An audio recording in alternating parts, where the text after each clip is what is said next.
دوستان این یه حفاظ برای قفل کتابیه، خیلی ساده ولی فوق العاده کاربردی.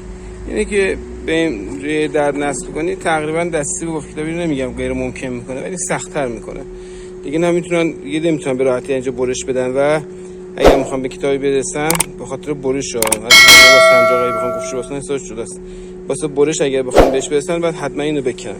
خیلی ساده، با تاسه 5 هم میتونید درست کنید. این تقریبا یه همچین شکلیه. 15 سانتی ارتفاع دادم من بهش. حالا بسیار گفتی که شما دارید میتونید درست کنید. 4 سانتی هم اومدم بیرون، فکر کنم بیشتره، 5 سانتی هم اومدم بیرون.